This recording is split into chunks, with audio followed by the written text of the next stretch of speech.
Our final poet today is Ukrainian-American poet Stella Hayes.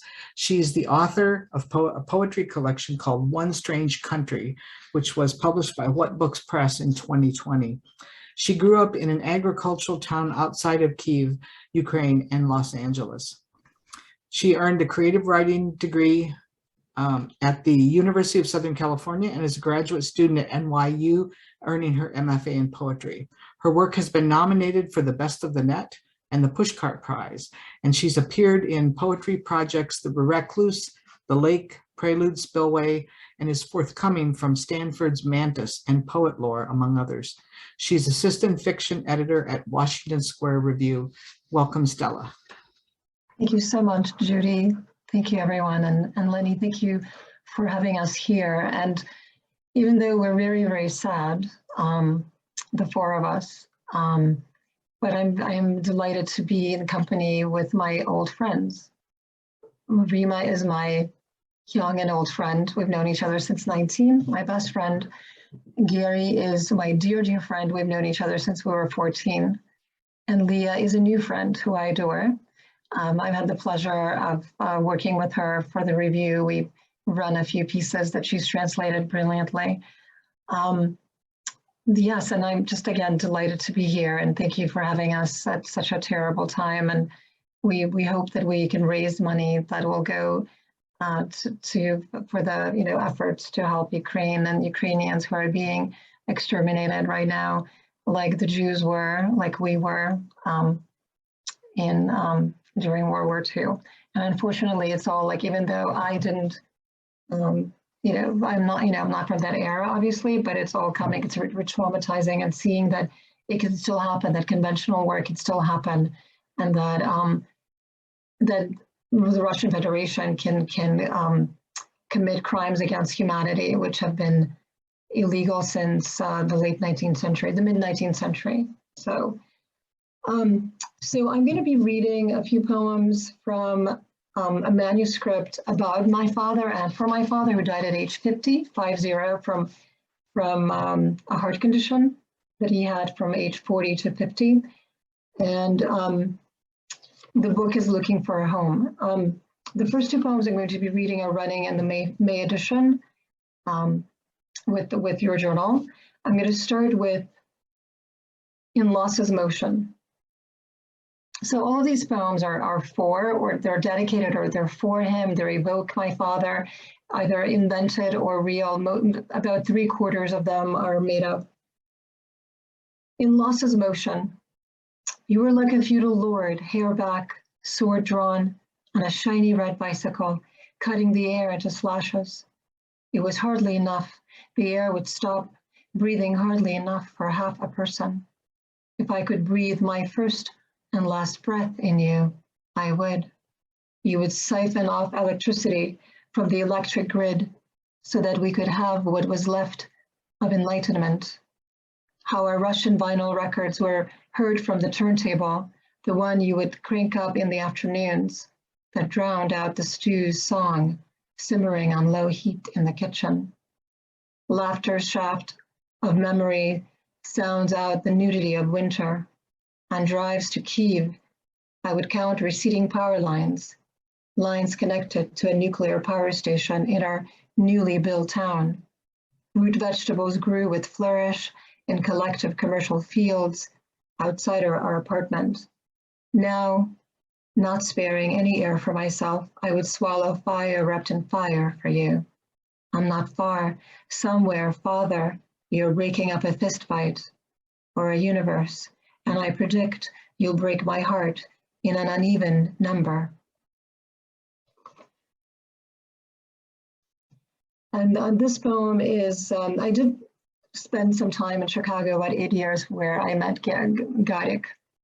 And this poem is called Hand-Me-Downs, and it's about the time when we were sponsored by the Jewish Federation and living on the dole. It's called Hand-Me-Downs. I don't remember being hung up on his things. After all, like our things, they weren't his. They were handed down. Furniture, clothes, all the spoons and forks of the world, having been dumped in our kitchen by a social worker from the Jewish Federation. They were hollow, aluminum, lacking weight. They resembled us, and he was weightless, like he was already outside us, like he didn't require beautiful cutlery. Charismatic, well turned out, a handkerchief inside a coat pocket. Why would he need to look turned out? His body assuming zero gravity, as if in preparation. He didn't want the whatever comes next. He was fine with the easy, the weighted, the weighed down world. The white plastic bag the nurse handed us with the clothes he wore that morning. Thank you. Would you like me to read some more? Okay, so from this manuscript.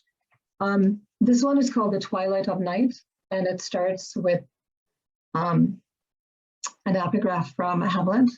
Hamlet speaks to the ghost of his father for his advice to avenge his death. It is twilight. Again, I'm without you.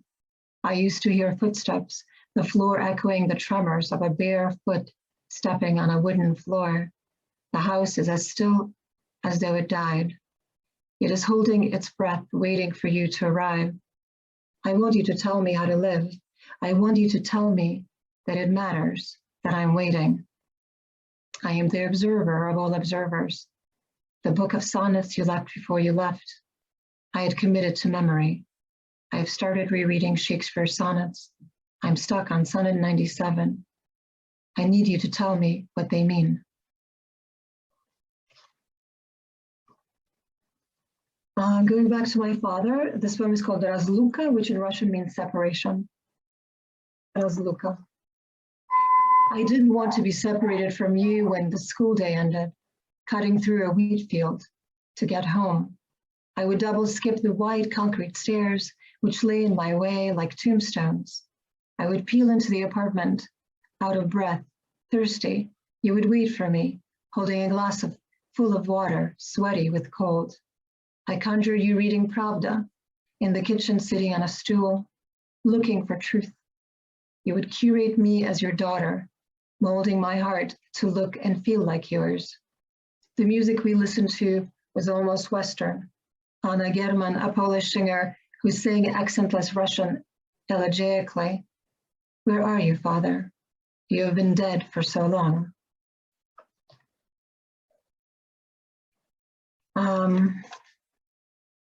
This one is called Beauty, on Beauty Betrothal.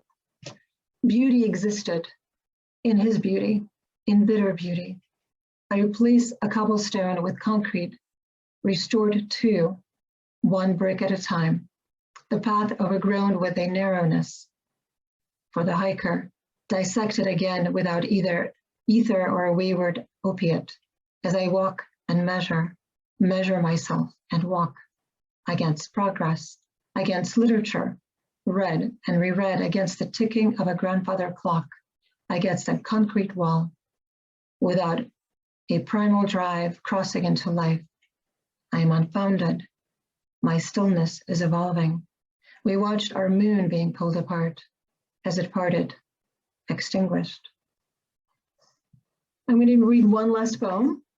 This poem ends the manuscript. It's called The Elegy to the Vertebrae, and I wrote it at USC a long time ago. It was in my thesis, and one of my other best friends, Marsha Zantaris, rescued it from a fax I sent her about 10 years ago. I mean, maybe more, and so I reworked the poem.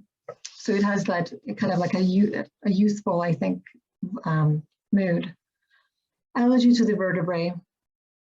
I imagine that after this many years, he isn't the same, his eyes weathered, and what was once a tall skeleton embedded in the dirt, like breadcrumbs. If I could undig the grave, lift him up like a shoebox, reach in with both hands, I should have been allowed inside the hospital room to be with him. Instead, I watched him become null and void through a plastic cutout in the door. I held my breath to keep the scent away. Here in springtime, his lilac tree rains blossoms on every grave, making them look like vases. Today I've come to see him as he is, I press my hands against a pile of leaves, undig the grave, lift him up like a shoebox, reach in with both hands to bind 3 bones of the vertebrae. I hold the pieces close together. So as to keep him, I've come here to groom my father's remains. Thank you. Thank you very much, Stella.